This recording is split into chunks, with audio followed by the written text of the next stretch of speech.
Oh, hello everybody. Yes, correct. Hi everybody.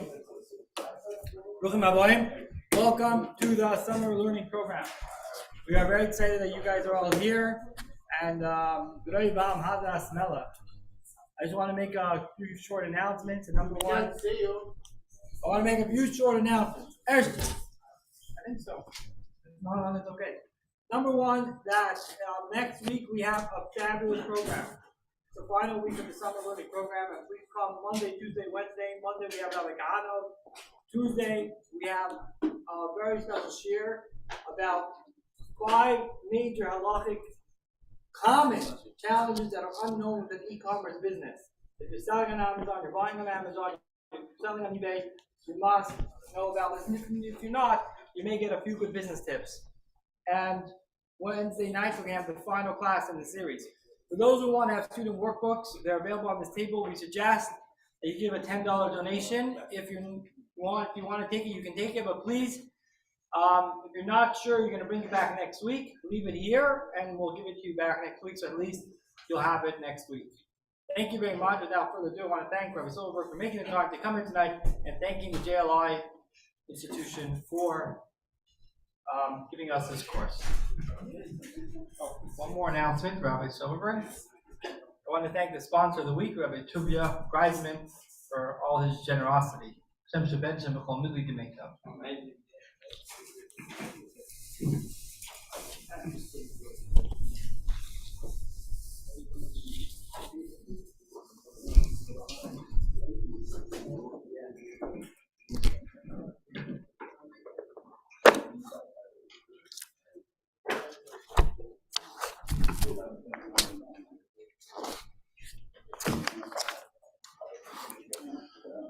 Good evening, everyone. So today we're going to be doing lesson 4 of this course. We're going to start on page 112. We're going to start with an excerpt from an article from the New York Times from 2011, which has interesting halachic ramifications. With their packs full, their canteens overflowing, and their reserve bottles filled to the brim, outdoorsy Arizonans set out on foot this time of year under the scorching sun. But as they navigate the state's picturesque trails, they face not only physical challenges, but ethical ones, like how much water to share with strangers who have miles to go and not a drop to drink. The question comes up on South Mountain, an urban refuge in southern Phoenix, on the 4-mile hike down into Fossil Springs, a couple of hours north, and most definitely along the steep pathways that descend into the Grand Canyon. Wherever it is, hikers regularly encounter strangers gasping trailside from the heat. If it came down to having enough for myself or helping someone, I'd have to drink my own water, said Laura Craig, a Phoenix businesswoman who shared some of her extra water with distressed strangers on a recent hike at Fossil Springs. It's an ethical decision. You hate to think of things like survival of the fittest, but it does come down to that. A hiker who had run out of water died in the Grand Canyon last weekend after some backpackers he had encountered who were parched themselves shared some of their water with him. But the hiker continued on alone, ignoring the strangers' entreaties for him to return back to the Colorado River, where hikers replenish their water supplies. If giving up water would endanger myself to the point that I would also become a heat casualty, I would not share, another hiker said. Rather, I would search for help before one unfortunate hiker turns into 2. This kind of situation has happened before. Shannon D. Marsak, a spokesman at the Grand Canyon National Park, said park veterans recall at least one case in which someone died trying to provide more help than they could physically afford to provide. Ms. Craig said that looking out for oneself first makes sense. It's just like in an airplane when a stewardess tells you to secure your own mask before you help people, she said. It sounds selfish, but it's right. Okay. And then on page 113, questions for discussion. It sounds selfish, but it's right. Do you agree, and why? Any thoughts on the matter? Chayecha koidman. So you're quoting to me a halacha. That's not a reasoning. That's a halacha. I'm asking, logically speaking, do you agree? Okay, so is everyone fully in agreement over here that it's 100% logical that the person should take the water for themselves, and there's no other side to the story. There's no other.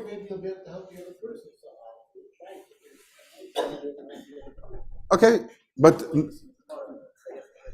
I'm aware that there's a machlokes. We're going to get to him, Hashem. But before we get to the machlokes in the Gemara, I'm asking: Is there another side to the? Is there another side to the argument? Because let's say you find help. Sorry.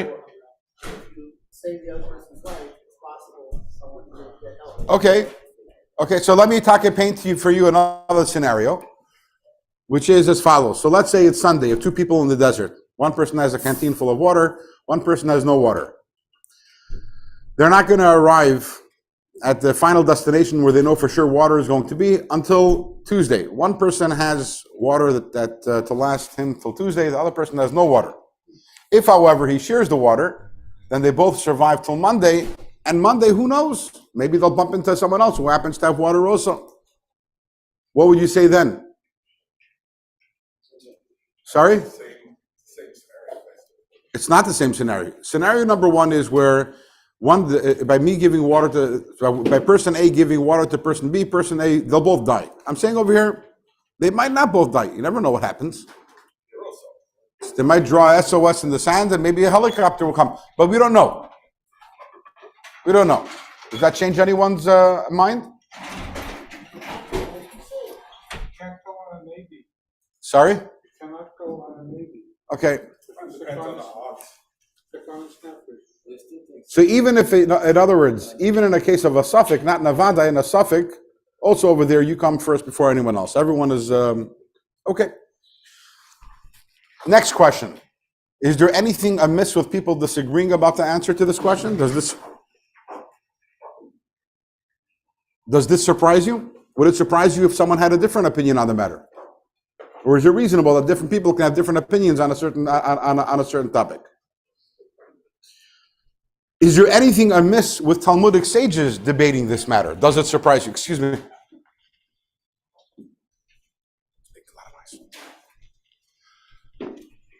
Is there anything amiss with Chachamim, the Amiroim or Tanoim arguing about this, or it's also fine?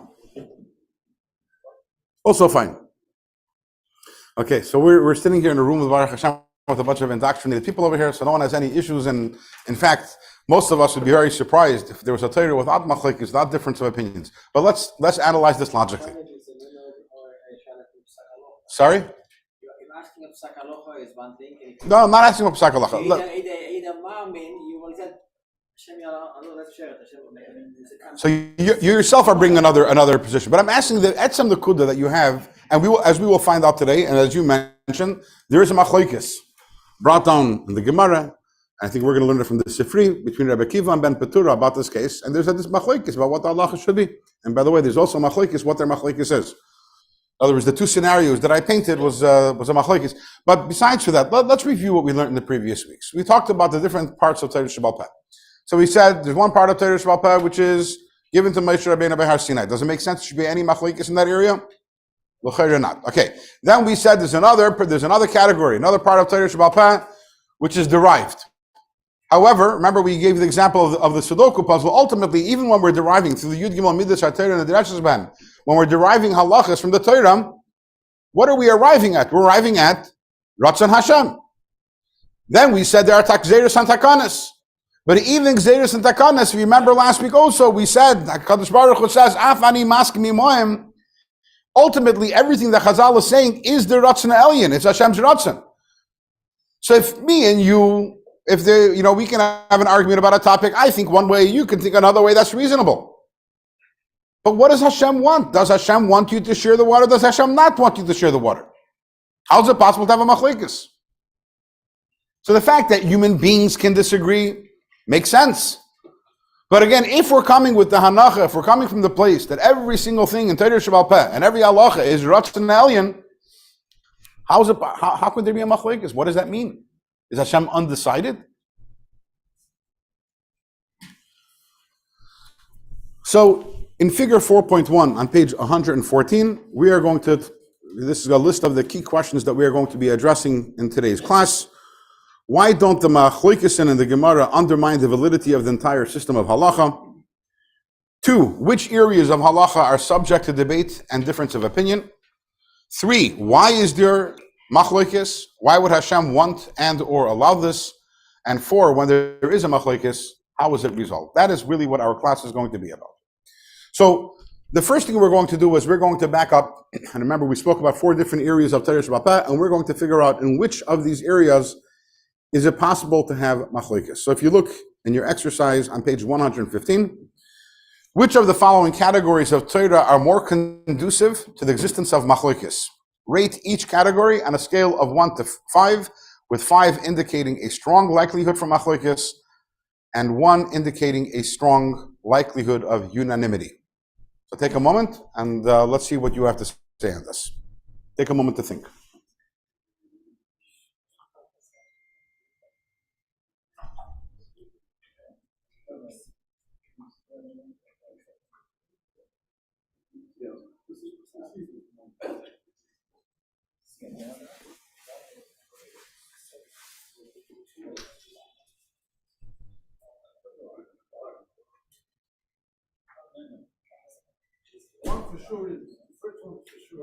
Keep on going. I'll go through. We'll go one by one and solicit your opinions as we go through them.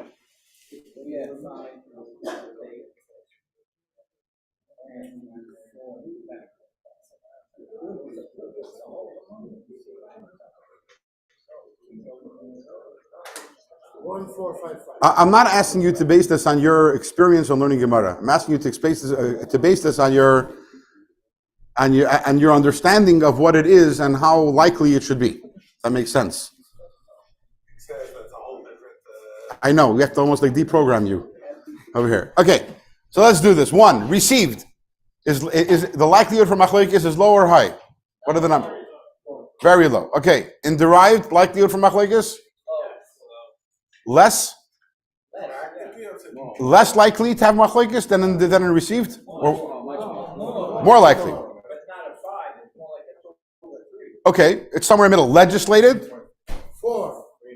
There you're getting higher, right? A higher likelihood of machlokes. And in customary? 5. There's a, okay, so we see we have a sliding scale. Sliding scale, what? What can you have machlokes in 5? Sorry? Which machlokes can you have in 5? Minhagim? Yes, the minhag. Because No, but saying the likelihood of the developing different minhagim in different communities. Every community has their own minhagim, but there cannot be machlokes about it. Okay. I So would say 1 on number 4. I hear you saying it's not the word machlokes doesn't apply over here. Everybody has different minhagim, but what I hear- your community does, you do. I hear what you're Or saying. you don't do. Or you Yeah, have machlokes. we're playing with words. We're on the same page. Okay. Yes. You're kidding. You're kidding. I have to go back to yeshiva. Yeah. Yes, we're gonna be talking about that. Okay. So let's start off talking with received. And as you all of you intuitively said, not intuitively, but you understood, there is no machlokes in received. Let's see the way the Rambam talks about it. So what are some examples of received that we spoke about in previous weeks? We spoke about that in previous weeks. We spoke about esrig, right? We also, the 2 of the big examples we gave, we spoke about is basar b'chalav, that l'shavash l'gadi b'chalei v'imay means all meat in all milk. And another example was we started off with ta'anu, right? That idea, what is affliction on Yom Kippur? So both of those are received, and there is no machlokes. There never was a machlokes. There's no one who ever said that ta'anu on Yom Kippur means that we have to sleep on stones or sit in the sun, right? No one ever said that. What was the other example we just gave? That gedi b'chalei v'imay means only a gedi and only in the milk. There is no, because there's no such thing as a machlokes and received. Let's see how the Rambam puts it in Pirush HaMishnayos and Akdama on page 116. There is no machlokes at all with regard to the explanations we received from Moshe. There never has arisen a machlokes among the Chachamim of any era, from Moshe until Rav Ashi, in which one sage said that ayin tachas ayin, an eye for an eye, means literal retaliation. And another sage said that Torah is only referring to monetary compensation. Again, why? Because it's received. No machlokes ever. Likewise, there never arose a machlokes over the meaning of the pasuk, whereby one sage said that the fruit was an esrog, and another said that a reference to a quince, no idea what that is, a pomegranate or some other fruit. Nor have we ever come across any disagreement whether anaf eitz avos in the same pasuk refers to myrtle branches, even though it doesn't say hadas, it says anaf eitz avos. There's no why, because Moshe came down and said exactly what it is. The only way that there could be a machlokes in area of received is two things have had to happen. Number one, one of the Chacham had to have forgotten what he had learned. And number two, he had to have lied and said, I didn't forget. Either forgotten or not. And that, the Rambam says, is impossible. If we're to understand the caliber of the people we're dealing with, it's not shaykh that A, they should have forgotten and misrepresented that they didn't forget. Because it's not a davar atoli b'svara. It's not one chacham can say, this is my opinion, your opinion. This is only something that you heard. So how could there be machlokes? One person obviously forgot and now is lying. And that can't happen. The chachamim were not of that type of people. Now, is it possible that one of those things happened? That forgotten? Absolutely. We find in history, halachas were forgotten. Received halachas were forgotten. When Moshe passed away, many halachas were forgotten. In the Gemara, many times, someone will say, I don't know. But the idea, that doesn't make a machlokes. A chacham, or even if everyone forgets a certain halacha, that doesn't make a machlokes. A machlokes is when you have different opinions. And for that, you need forgetting and lying. In the words of the Rambam, text 2b, it would be very strange and disgraceful for a person to think that the machlokes and the Gemara are about the halachas that were received from Moshe, and that the machlokes ensued from forgetfulness or error, where one's person's tradition was correct, but the other did not receive it properly, forgot it, or did not study sufficiently from teachers. This view is incorrect and inconsistent with the principles of Yiddishkeit. It slurs the people. The words of the Rabbi, Choyshed ba'anashim, from whom we receive the Torah, and it amounts to empty talk. It's bottle.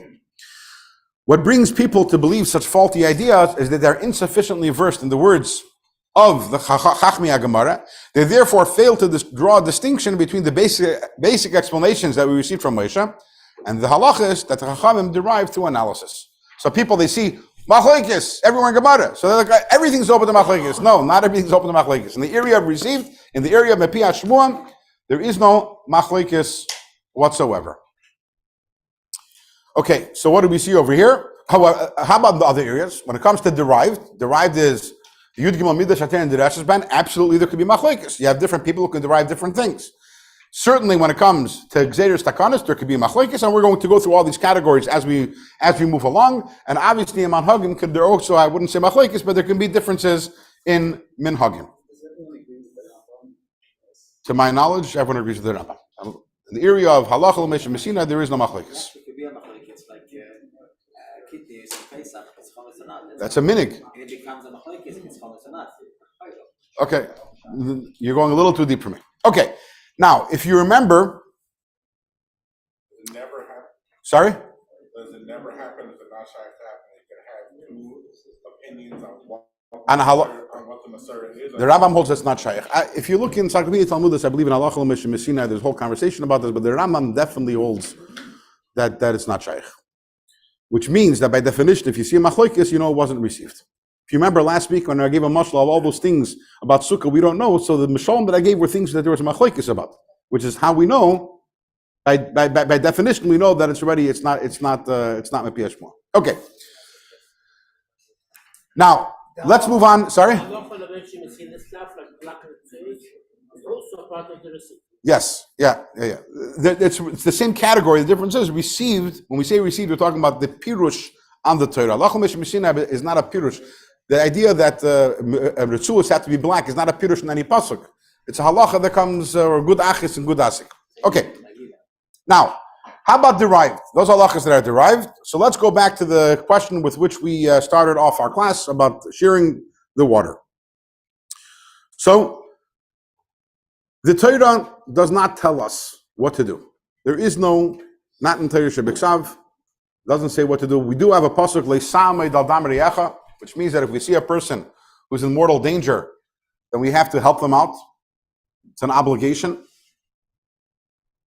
But how far does this obligation extend? Do we have to endanger ourselves in order for the purpose of Le'samei dal dam reyecha? Torah doesn't tell us. By the way, everyone said there's no argument. Maybe I can make an argument that either you have to give all your water to the other person. Okay. You're getting into the Piskei Halacha. I'm saying if we just have the pasuk, and that's all we have, and someone comes along and gives you this legal dilemma of the person comes along and says, I'm in the desert, I have the water. could theoretically be interpreted to say you have to give them all your water. Or you could say, no, again, we don't know. So it's not written in the Torah, and also there is no received halacha in this matter. So the Chachamim had to derive the halacha in this area. So the Chachamim turned to a group of psukim, which we are going to read right now. Parshas Bahar, text 3a, page 119. When your brother becomes destitute and his hand falters beside you, you shall support him, whether a convert or a resident, so that he can live with you. You shall not take interest from him. You should fear Hashem, and let your brother live with you. So, exercise 2, think about this passage for a moment, together with the person next to you, or not. Discuss how you might apply it to the situation described in text 1. Which word or phrase supports your view? So, the first thing that Chazal noticed over here, I'm going to skip the discussion for the purposes of saving us a few moments over here. The first thing that Chazal noticed over here, that there's some extra words over here. What are the extra words? You can look at the Hebrew, it'll be easier probably. What are the extra words? Why are they extra? Because the pasuk beforehand, it said v'chayimach. So therefore, the first thing that Chazal say, and this is something which is one of the basic rules when there are extra words, it's coming to teach halacha. So there's another halacha, there's something else that we're trying to learn over here. What are these words teaching us? So here's where you have a machlokes. Let's look in text 3b from the Sifra. As mentioned, this machlokes also appears in the Gemara, but we're quoting the Sifra because the Sifra brings the raya from the Pesukim for both of them. Two people are traveling in the desert. One of them has a flask of water. If he drinks it, he will reach town. If both of them drink it, they will both die. So there was a Tano, his name was Ben Petura, and he said both should drink from it and die. Why? Because it says, "V'chei achicha imach," let your brother live with you. Very simple. If with you, they should both die. That v'chei again, v'chei achicha imach again. The Torah is trying to teach halacha. Imach means with you. You're not any better than him. But so give him all the water. V'chei achicha imach means that you can't take. Your life does not take precedence over his. Rabbi Akiva said to him, no. Let your brother live with you, implying that your life takes precedence over the life of another. What does that mean? What is with? What does imach mean? If I tell you, let's go to the store together. That's one way. Or if I tell you, I'm going to the store, do you want to come with me? What's the difference between the first way of me formulating it and the second way? In the first way, we're both shava b'shava, we're both the same. And when I say with, when I say, do you want to come with me? With means tafel. Imach means tafel. So Rabbi Akiva says, and this is fascinating because this happens all the time, the same words, the exact same words, both Ben Petura and Rabbi Akiva agree on two things. Number one, they agree that with these words the Torah is coming to teach us a different halacha. Even though that the psukim are talking here about the halachas of ribbis, they both agree. And they also both agree which halacha it's coming to resolve, which is that the two people are going in the desert with the water. But they reach opposite conclusions based on the wording of the pasuk. So this is an example of an area of derived, where beferish there is machlokes. If you remember, at the end of last week, not at the end, in the middle of last week's class, we said there's also something, a halacha which is both received and derived. Remember that? And remember which halacha we spoke about then? We spoke about basar b'chalav, right? That there's a kal v'chomer, and at the same time it's also a piyah shmua. It's a halacha which we received, but the chachamim also derive it. Can there be a machlokes and a received and derived? The answer is that there can be no machlokes about the received part, but there can be machlokes about the derived part. Let's see how the Rambam says it. When you find Talmudic sages discussing, debating, and bringing proofs for any of these received explanations or others like it, they are not arguing over the validity or the nature of the received law, but rather about how it might be derived from the biblical text. For example, it's a very interesting example. Chachamim discuss in the Gemara Masechta Sukkah the fruit of a hadar tree and ask, but maybe it refers to some fruit other than the esrog. And then they bring proofs from the word fruit and tree to indicate that it must be a fruit of a tree whose bark tastes the same as its fruit, which is true of the esrog. Because the pasuk says pre-eitz hadar. Pasuk could have said pre-hadar. Why pre-eitz hadar? This is a raya that's talking about fruit that the tam eitza yupiri yeshava. And that's the esrog. But that another sage says no. He says, how do we know it's a esrog? He finds in the word hadar, because the word hadar also means hadar, to dwell, indicating there's a fruit that can dwell on the tree from 1 year to the next. The esrog can stay for a year on a tree and still be fine. Characteristic of the esrog. A third sage, noting the similarity between the word hadar and the Greek hydar, meaning water, which is also today hydro, right? Hydro is a prefix that means water, says that this indicates that there's a fruit that grows on much water, which is true of the esrog. The esrog tree needs a lot of water. Now, the Chachamim did not offer these derivations because they were not sure what the Torah meant by the fruit of the hadar tree. From the days of Yeshua until today, Yidden took a lulav and an esrog year after year without any machlekes.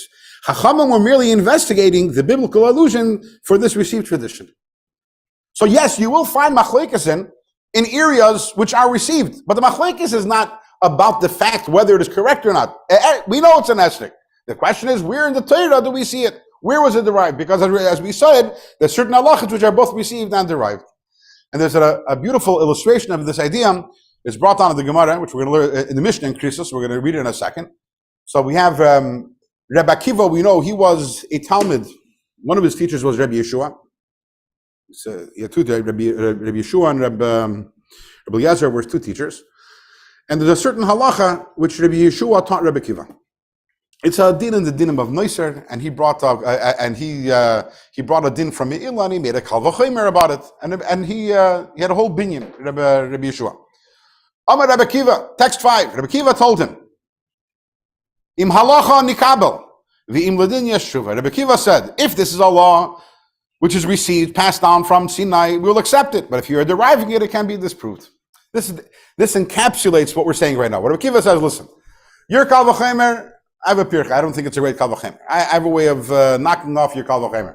But if you tell me it's halacha, if you're going to tell me this is what you received, Rabbi Akiva recognized that in the area of the Kabbalah of the Mesorah, he's a Talmud and Rabbi Yeshua is the teacher. Rabbi Yeshua heard from his teacher, Rabbi Yochanan Zakkai, Rabbi Yochanan Zakkai heard from his teacher, was Hillel heard from Shmai V'Avtalion, and up the ladder. So anything which is received, the Kabbalah, Rabbi Akiva says, straight, in Kabbalah, hine Kabbalah. If you're telling me this is what Moshe came down from Sinai and said, or it's halach l'Moshe Sinai, I'm a Kabbalah.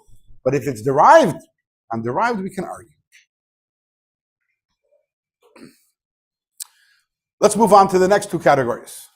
Gzeiros Antagonis and Minhagim. So let's read from the text 6. Let's start with Gzeiros V'Takonis. From the Rambam, back to the Rambam. Pirush Mishnayos.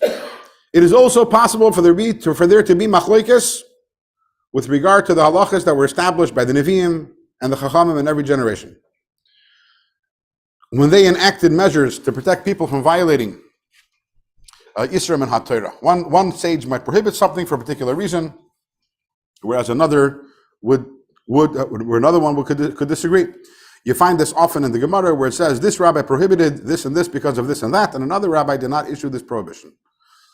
So one example is something which we spoke about last week, which is we said that there's a gzeira of basar oif with chalav, of having chicken or any other fable with together with milk. However, there's a day in the Gemara that disagrees. Rabbi Yossi Aglili holds that he didn't agree with that takana, and he held that it's mutar. And why is that? Because again, for obviously Rabbi Yossi Aglili felt that there wasn't enough evidence to support this idea that if you will allow people to have chicken and milk, that'll lead them to having basar b'chalav. He didn't hold of the whole, remember last week, the whole dreidel that we gave why it is. So, again, because this is a gzeira and a takana, the Chacham are obviously totally entitled to disagree with each other on it. Another example, text 7, from the Shulchan Aruch, Rabbeinu Gershom declared excommunication, acherim, upon a person who's a polygamous man, someone who marries more than two women, marries more than one woman, but this gzeira did not take hold in all the land. So we know that a man, sorry?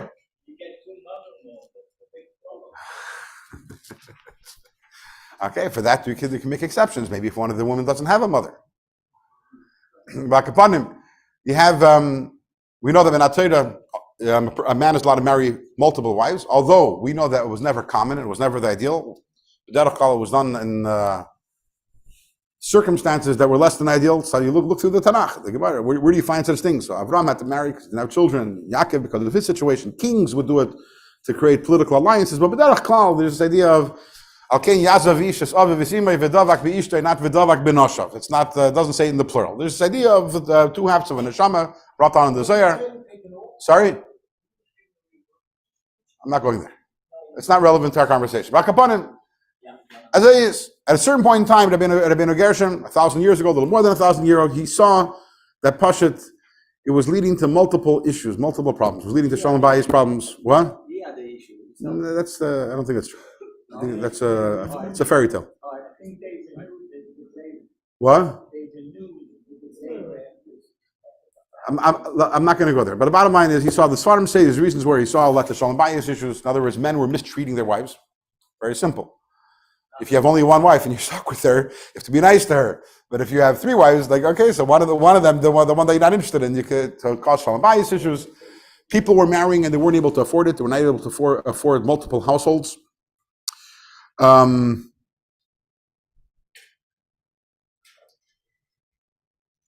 Among other reasons, but Akapanim Rabbeinu Gershon decided that's it, making a gzeira, no more. But this only was accepted by Ashkenaz and not by Sephardim. Why was it accepted by Sephardim? Okay, so also some people say that in many Sephardic communities, it was fairly standard to include in the ksuba a stipulation that the husband cannot marry another woman. Israel became and the Sephardim came from Morocco, from one place, many of them came from. When you say many, you have to qualify what many means. Hundreds out of, again, yes, there were many, but I'm saying that it was never a common thing. And I'm not saying it wasn't abused by some wealthy people, but b'chlolos, in Yiddishkeit, look in how many times did you learn a piece of Gemara or a Medrash and says, Abaye was speaking then, and his one wife came one day, and his next wife, or Rava, or any of the Nevi'im, or in Tanakh, you don't find it in the Medrashim. It's not a common thing. And each time when there is another wife, there's a reason. There's a reason why. It wasn't neither here. The bottom line is, the point we're trying to bring out over here is that in Gzeiros and Takanos, there can be differences of opinion, as we see by chicken and meat, we see by polygamy also. Sorry? Sorry, okay. So that's when it comes to Gzeiros Takanos, and definitely when it comes to Menhagim, as you mentioned, Kitnius, for example, is a good example of a minig, which accepted, it's the common knowledge that Ashkenazim eat kidneys and Sephardim don't eat Ashkenazim don't eat kidneys, Sephardim do. If anyone here happens to be a Sephardi, it's not that simple at all. Not just eating, it's just mamish chometz. But and every Sephardi community has their own, and some do eat rice and don't eat this, and they check the rice, and some don't eat anything. It's not to make a blanket statement that's incorrect, but the bottom line is definitely true. I mean, we don't have to bring rayas about Menhagim, that there are differences in Menhagim. Anyone who ever went to shul in any other neighborhood other than Crown Heights, whether Park Williamsburg, that when it comes to Menhagim, every shul has different Menhagim. Okay, so what we've settled up until this point is we've made a little seder, we've made a little system in which areas on Torah can there be machlekes and which not. And what it turns out is, in the area of a received, there can't be machlekes, but in the area of the derived, the area of Gzeiros Takanos and Menhagim, there could be machlekes or differences. But did we resolve our issues that we started our class with?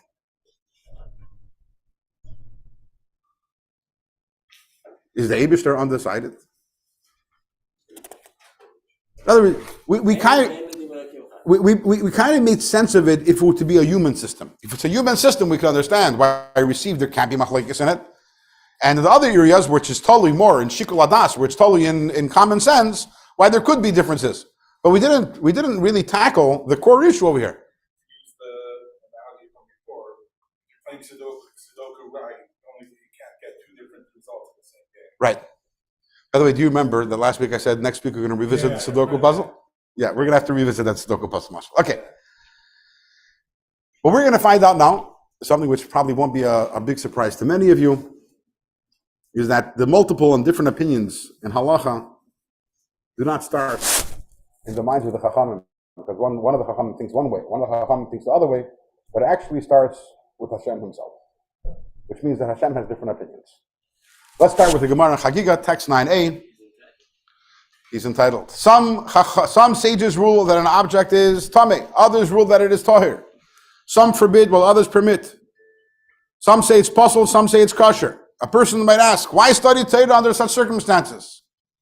You understand the frustration? I'm learning Torah because I want to know what Hashem wants of me. You give me 20 opinions. Some say this, some say, what does Hashem want? The pasuk therefore says, all were given from one shepherd. Kulam bitnu meraya echad. One Hashem gave them, one leader, Moshe, communicated them from the mouth of Hashem, as it is written, Vayedaber Elikim Eis Kol Hadvarim Ha'ela. What does Eis Kol Hadvarim Ha'ela mean? All the different opinions of Chazal throughout all the generations, all of them were given to Moshe, or to be more precise, the way that Rabbi explains it, all of them were embedded in the Torah which Hashem gave to Moshe. Sorry?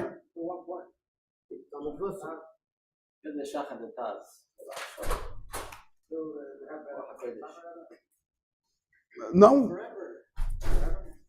Anyone who gives a valid opinion on halacha and Torah. Shach and Taz is Ruach HaKodesh. Passing halacha is not about Ruach HaKodesh. Yeah, Kol Masha Talmud Vasik Gosel Chadash Nitn Loish Messina. You have to be a Talmud Vasik.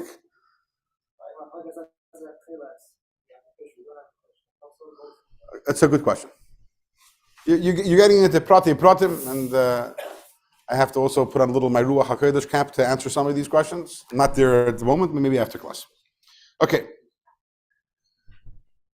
The same idea that the Eibishter himself embedded in Torah multiple different conclusions or resolutions or answers or ways of looking at things. We see in another medrash, text 9b, where it says that for every halacha that Hashem told Moshe, he would enumerate 49 arguments for ruling that an object was toher and 49 arguments for ruling that the object was tameh. Which means that when Hashem gave Moshe Rabbeinu the Torah, he also gave him a little sneak preview of some of the derived halachas. He wanted to give him a feel. What does it mean to derive halacha? So what did he do? This medrash is not talking about those halachas that were received. In other words, these are not the halachas that Hashem told Moshe what the halacha is. This is a preview of the derived. And Hashem said, here are 49 ways how to derive from the pasuk that this is toyer, and here are 49 ways how to derive from the pasuk that this is tameh. And by the way, Hashem did not tell him what the halacha is, because this is not received, this is derived. As we'll see soon, later on in the class, Moshe Rabbeinu turns to Hashem and says, so what are we supposed to do? And we'll see what Hashem answers him. But we see right away that Hashem actually embedded in the Torah that if you're going to derive, to go back to the Sudoku puzzle, in the Sudoku it's not possible. But a Sudoku puzzle wherein there are an infinite amount of different correct formulas and possible answers. And every single one of them is correct, meaning that every single one of them is the intention of the creator of the Sudoku puzzle. Famously, what is the Maimer Chazal that brings out this point the most? Which everyone knows. Okay, I'll remind you all. What? Shivim Panim Latera. Elu Velu, very good. You're both correct, but where does the Elu Velu come from? Let's read in the Gemara in Erevin, where the Gemara says for 3 years there was a machlokes between Beis Shammai and Beis Hillel, the former asserting the halacha is in agreement with our view, and the latter contending the halacha is in agreement with our view, until a Baskel declared, Elu ve'elu divrei Elokim Chaim, these and these are the words of the living Eibishter. The Baskel continued, but halacha can be still. Now, how a Baskel can determine halacha is a very good question. The Rebbe talks about it, others talk about it, but it's not for tonight. Okay. What does that mean? Okay, going back to the case of Ben Petur and Rabbi Akiva, what does the Eibishter want? He's not decided, he doesn't know. He's a little iffy on it. So let's see how the Maharal explains this in the Be'er HaGela. Text 10. It is not possible for anything in the world to have just one aspect to it. Even if something is tameh, it must contain an aspect of tahara. And when something is tahir, it must have an aspect of tumah. One feature of a particular case can elicit a verdict of innocence, and another feature a verdict of guilt. One facet of a particular item or action can indicate that it should be kosher or allowed, while the other one, another facet, indicates that it should be asur. The same applies with regards to an item or action that is either kosher or pasul. This is true in general for the world we inhabit, where objects are comprised of multiple elements. One can say about a tree that it is comprised of water, and another can say it's comprised of oxygen, and both are speaking truth. When someone declares an item is tahir and presents arguments to prove it, this person has demonstrated only one aspect of reality. Similarly, when one declares it tameh, it also reflects only one aspect of reality. There is no doubt, however, that for the purpose of practical halacha, one aspect is more important than the others. Although Hashem created things with multiple facets, one of them is more significant, and this is what determines the actual halacha. But still, don't say that the less significant aspects are wholly unimportant. That is not true. For when we hear all of the opinions, we comprehend the item in its totality with all of its features and components as spelled out in the Torah. It is only with regard to the practical final ruling that one feature outweighs the other.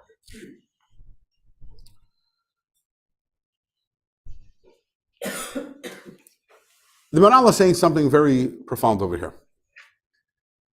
Life is nuanced, everything is nuanced. There's nothing which is all black and there's nothing which is all white. In fact, we know there's a famous halacha about a Sanhedrin shepaschu kulam l'choiva. I think those are the words. It's an interesting halacha, which is that Sanhedrin that was dealing with a capital case. We know Sanhedrin that's dealing with a capital case has to be minimum 23 judges, 23 dayanim.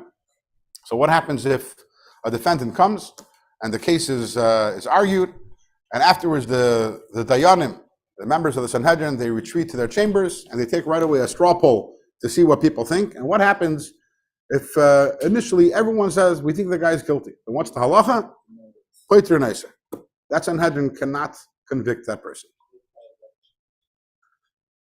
Why is that? So there are different answers that are given. The Rebbe says, we're talking about a yid over here. A yid always, there's something good to see, something good to say. If you have all 23 judges and every single one of them say, chayiv, there's obviously something that's missing. They're not seeing the entire picture. They're not seeing the person in his entirety. And if they're not seeing the person's entirety, obviously they cannot be the ones to issue a verdict against them. And the same is true in all areas of life. And it's also true about situations. So is something toyer, is it tameh? Interesting example is apple seeds contain cyanide, which is poison. So why do we eat apples? Why aren't we worried? What if a little piece of apple seed gets into it? The answer is because the amount of cyanide in the apple seed is so little. But what do we see over here? A nutritious apple has poison in it. Alama is so little that it doesn't pose a threat. You realize that when we're talking beruchnius in Yanim, it's not so simple to make that distinction. What if something has a tiny little component which is poisonous, beruchnius? Maybe that's machriya everything, and maybe that should make it that should be usher. You realize when it comes to an apple, we have thousands of years of experience of people eating it. We know that physically we can handle it. Spiritually, these are people who have to look. And one chacham said, I see the poison. Another one comes along and says, I see it's nutritious. But it's also in life and other areas. Imagine a person goes to two, a person has an issue, a dilemma, a parenting dilemma. You go to one parenting expert and he tells you, I think you should use chesed. And he goes to another parenting expert and says, I think in this case, gvura is called for, warranted. Is one of them right and one of them wrong? Maybe. But is each one expressing a truth? Absolutely. Life isn't so nuanced that there's always, and when we learn both opinions, even though the halacha will be one way, and the halacha, how do we paskin the halacha? We need to look, what is the more dominant feature over here? Is it more tameh or is it more toyer? Is this a case where more chesed is called for, more gvura is called for, etc.? But actually what a machlokes does, it reveals to us the nature of everything. We get a much more nuanced and sophisticated understanding by learning a machlokes. So the Eibishter, Chochmas HaTorah encompasses everything. So you want to know, for example, you're going in the desert and you have only one flask of water. Should you share it or not? What is the Eibishter's opinion? You know what the answer is? The Eibishter says there are actually conflicting truths. Truths in seichel of the Eibishter. There's the one truth, which everyone intuitively said, because number one, we live in a selfish society. So that's the first thing that comes to mind. Number two, most of you over here also are familiar with the way the halach is, because according to most poskim, by the way, interestingly, neither the Rambam or the Shulchan Aruch paskin one way or another. In this machlokes between Rabbi Kiva and Petur, but the Pale, most poskim take paskin according to Rabbi Kiva. But we're aware of that. But is there another side to the argument? One side of you should say, for me to sit and drink the water and watch my fellow die is not shaykh. I'm not going to do that. I can't. What? Now, even if that's not the halacha, it's a truth. And if we don't have Ben Petura's opinion, we're missing out on that truth. We're missing out on that perspective and the beauty, the symphony of the Eibishter Seichel. So yes, in every single thing, there's mem tes panim l'tayr. And now, the interesting thing is, this is something which is only in the derived. How about in the received? In the received, it's black and white. There is no machlekes, right? But it's interesting, however, the Gemara tells us, in the Gemara says in Masechta Sanhedrin, that for someone to be a dayan in Sanhedrin, listen to this. One of the conditions was he has to be mitahir asheretz b'mem tes timim. What does that mean? Asheretz is tomei. How do we know asheretz is tomei? It's not derived. It's not received. It's in Torah shebiksav. Nevertheless, to be a member of the Sanhedrin, you have to be able to derive 49 different proofs from the Torah that asheretz is tahir. What does that tell you? That's a game? That means that even in the sheretz also, there are elements of tahara to it. And you need to find those. Elama, in the area of the received, there the Eibishter L'Poyel, he gave it straight to us. So we're starting with the black and white. And if we want, we can work backwards and also find the different elements in those areas that were not received.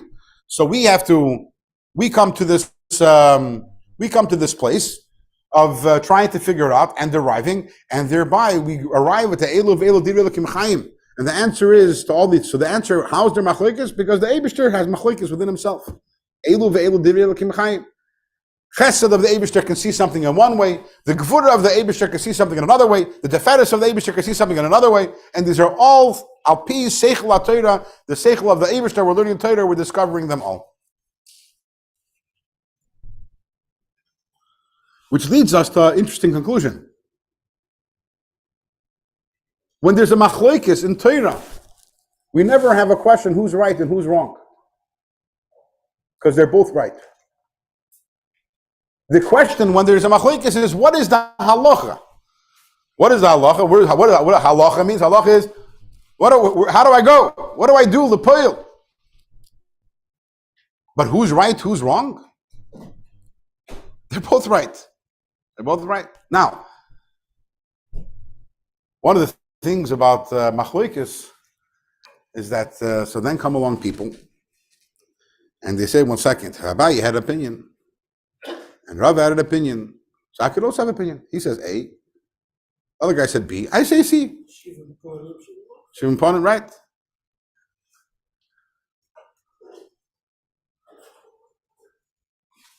But based on what we're saying, we understand. No, Abaye and Rava was derived, and they were mekaven to the Ratzon Elyon because of who they were. Their Xeris Takanas were mekuven to the Ratzon Elyon. When a person comes along and says it, then there's a right and wrong. No, you're wrong. Abaye and Rava, they were arguing, but they were both right. You're wrong. So you're a different category altogether. In other words, machlokes is not a license to say that everyone can have an opinion. It's not that at all. When you're following the drachim of the Torah, when I say the drachim, I mean the Yudgim Midrashim the Reshma, and with proper Yiras Shemayim, then you're mekaven to what the Eibishter wants, and that's true not only about Abaye and Rava, but again, Kol Masha Talmud Vasik Vasik L'Chadish. Okay, we say that, and I'm sure there's another. Yeah, there's another 10 experience for what? For Pshat in the Gemara. Okay, in halacha. Okay, but as we saw in a previous class, also I'll get you in a second. The idea, the chiyuv that everyone's mechadish in Yonim and Svaris and Torah. And by the way, I can have one opinion, you can have another opinion, and I can have one understanding in a Perek of Tanya, and you can have another. There's a Perek Memhei in Tanya. Two totally different ways of understanding what the Perek is trying to say. If you look at the different, and these, we're not talking about the Shach, we're not talking about the Taz, but these are people learning it, and they were learning it with Chassidus, and you can do it also. It's not.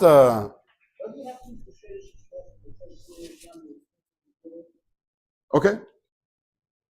It's not Seisher or anything that we're saying. The fact that one Seichel led him to one direction, the other one has to also share Nishmazim, but it had to be processed in their Seichel. Because a psak halacha can't be based on a sherish and a neshama. Alama, the sherish and neshama impacted, it colored the way their thought process. Yeah. Good. Very nice. So now we understand. So we did 2 steps in the process. Number 1, we understand the different categories of Torah Shbaal, and in which categories there could be machlokes, and in which categories there can't be machlokes. Number 2, we understand how machlokes b'chlal is not a problem. The Adarab, actually, if you look at text 11, interesting from the Aruch HaShulchan, we know that the Torah is called a Shira. Kisvu lachemes Ashira Zayis. Why is the Torah called a Shira? So he writes as follows: the Torah is called a melody. The beauty of a melody is when the sounds are different from each other. This is the primary pleasantness of song.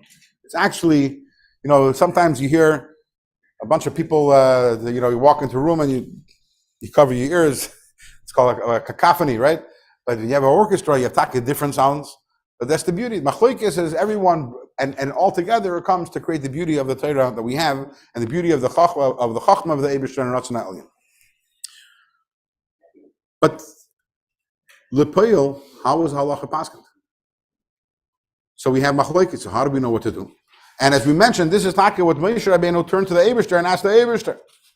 Let's go back to the Medrash which we had earlier. Earlier we read the first part, but now let's read the end. Text 12, page 130. For every halacha that Hashem told Moshe, he would enumerate 49 arguments for ruling that an object was tahir, 49 arguments that ruling that the object was tamei. This we had earlier. Another continuation. So Moshe said to Hashem, Rebbeinu Shalom, how will be able to reach the practical conclusion? So Hashem responded, Acharei Rabim Lahatis. You follow the majority. If the majority rules that it is tahir, it is tahir, that it is tamei, it is tamei. If the majority rules that it is tahir, it is tahir. So that's the bottom line. The bottom line is Acharei Rabim Lahatis. And again, understanding that the Sanhedrin was not deciding who was right or who was wrong. The Sanhedrin was merely deciding what we should do. And this is, sorry? No, come on. Going around like democracy. The Rabbi. There's an element of democracy here, absolutely. But again, this is what I'm emphasizing. There's an element of democracy, but only within the right opinions.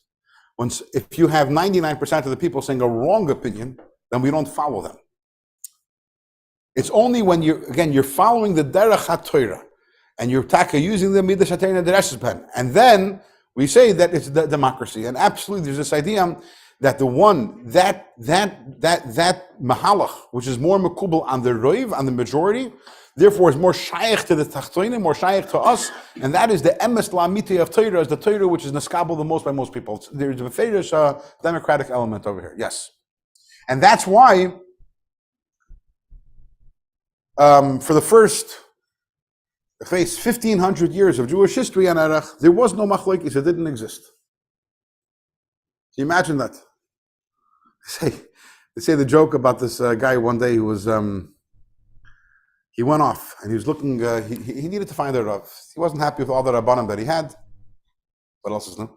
And he wanted to find a Rav, but he had a stipulation. For some reason, he was looking for a Rav who only had one arm, a one-armed Rav. He went off. 3 years later, he comes back to town. Did you find the guy? No, I didn't. But why were you looking for a Rav with one arm? He says, I'm sick and tired of coming to Rav. And every time I ask a question, the Rav says, well, on the one hand, this. On the other hand, the other opinion is, so for the first 1,500 years of Yiddishkeit, that didn't exist. There was no such thing as a machlokes. And why is that? Let's see how the Ram. This Rambam is not from the Hakdama to Pirush Mishnayos, but this is from the Hakdama to Mishnah Torah, which hopefully we're familiar with. As long as the Sanhedrin was in existence, there was no enduring halachic debates among the Jewish people. Why is that? A Yiddu had a doubt about a particular halacha, he would inquire of his local bezdin. If the Dayanim knew the answer, they would tell him. If not, the questioner would go together with the bezdin or its shluchim to Yerushalayim and ask the bezdin that sat on the Har HaBayis. If the Dayanim knew the answer, they would tell him. If not, they would go to the bezdin that sat at the entrance to the Azara. If its judges knew the answer, they would tell them. If not, they would all go to the Lishkas HaGazes where the Sanhedrin convened. If the Sanhedrin knew the answer, because it had a received tradition about it, or because it had derived it, it would say so immediately. If the answer was not immediately declared to the Sanhedrin, its members would discuss it until everyone agreed, or they would put it to a vote, and the law would follow the majority. Once the Sanhedrin ceased to exist, that's when machlokes proliferated. One chacham would rule that an article is tamei, another would support his ruling with a rationale, another would rule that it is tahir, and support this ruling with a rationale. One would rule an article is asr, and the other that it is mutter. So basically, the very first machlokes that we have are between Beis Hillel and Beis Shammai. Because at that time, the Sanhedrin was weakened or disbanded, but you realize beforehand, there was no such thing as a machlokes. To a certain extent, it's similar to the judicial system that we have today. which is that you can have maybe disagreements between different courts, but ultimately once something makes its way to the Supreme Court and the Supreme Court paskins, then there is no more machlokes. That becomes the law of the land. The Sanhedrin also was the Supreme Court of Klal Yisrael, and whatever they decided. And by the way,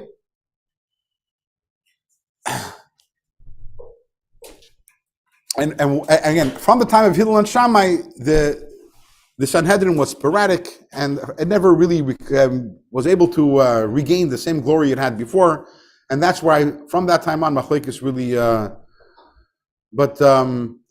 Even suddenly machlokes, like the notion of where we take it for granted. You open up a Mishnah or Gemara. The Meir says this, Rabbi Shimon says this, Rava says this. Before that, there was no names. Because there was no such thing as an opinion. It wasn't about an opinion. Is it a halacha or is it not?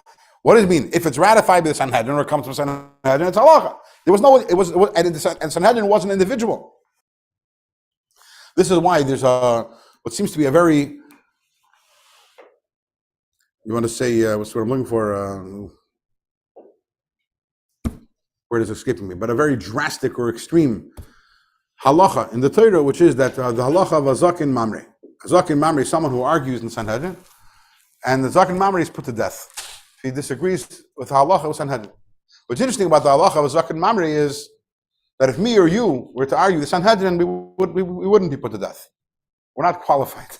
We're not a zaken. We're not learned enough. It has to be a person, a chacham, who issues a psak, which is different than Sanhedrin, and that person is put to death, which seems to be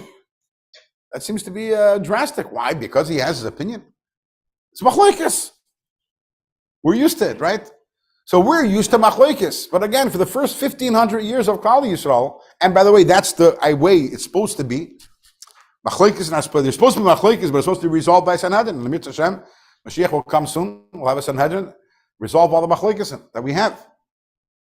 We'll see soon how we get to machlokes today. But a machlokes had the potential really to undermine the entire system of the Messiah of Torah Shbaal Peh. The understanding that the Sanhedrin is the ultimate arbiter, and they're the ones who give the halacha. And there is no such thing as machlokes. That was something which was always, and to the point that someone who threatens the system was considered a threat to the whole system of the Messiah. That was a capital offense. What happens after the Sanhedrin is disbanded? Again, around the time of the end of the second Beis Hamikdash, a little before, a little after. So Vaita the Rambam says, again in the Akdama to Mishnah Torah, says like this: it is incumbent upon all Yidden to follow the rulings recorded in the Talmud Bavli, in the Gemara. Each city and each province must follow the customs endorsed by the Talmud and must enforce all takanas mentioned therein. This is because the Jewish people agreed to all of these rulings, and because all of the Jewish sages, or at least the majority of them, issued those decrees and edicts, endorsed those customs, derived those new applications, and handed down those final halachic rulings.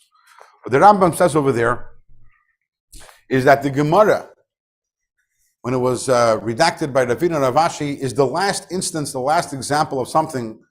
It doesn't necessarily have to be Sanhedrin, where most or all of the Chachmei Yisrael, which at that time were based in Bavel. There was nothing really going on outside of Bavel at that time. So all the Chachmei Yisrael, or at least the vast majority of Chachmei Yisrael, were based in Bavel, and together they all ratified the Gemara, and therefore the Gemara is binding upon Klal Yisrael for all future generations. After the Gemara was written, so then now there are many machlokes, and why is that? First of all, there are many areas in which there are differences of opinions about the meaning of what the Gemara is saying. Remember, we spoke about 2 weeks ago. Any written text, by definition, is going to bring about difference of opinion. And as we all know, you have a piece of written Gemara, and Rashi has one opinion, and Taisus another opinion, Rabbi Yochanan another opinion, Rabbi Gershom another opinion, the Rosh another opinion, etc. So that's one area of machlokes. Then there are obviously those areas which the Gemara doesn't address, different eventualities or scenarios not directly addressed by the Gemara. And then there are certain areas where the Gemara doesn't lay down, the Gemara will say machlokes and doesn't necessarily resolve. So there definitely are areas of machlokes that remain afterwards. We don't have today a mechanism by which to resolve machlokes. So therefore, this is an area where everyone follows their Rav and the Bezdin and their community, and that is where the Lo Yisasser comes into play. So, What have we covered today? Today we've covered, again, which areas of Torah Shbaal Peh there could be machlokes. We explained why the etzem inyan machlokes is not a problem. We also spoke about how machlokes is resolved. There remains one question, which Mir Hashem will be discussed next week, which is, once a bezin decides something, we're not talking here about received, obviously. In the area, let's say, of derived, or in the area of legislated or minhagim, can these be changed ever? What if I come along and say, Chachamim said they derived one thing, I'm deriving it a different way. Can one bezdin change a previous bezdin? Can we change anything in all of these areas? And that will be the topic, Emir Hashem, for the final class next week. Thank you, everyone, for joining.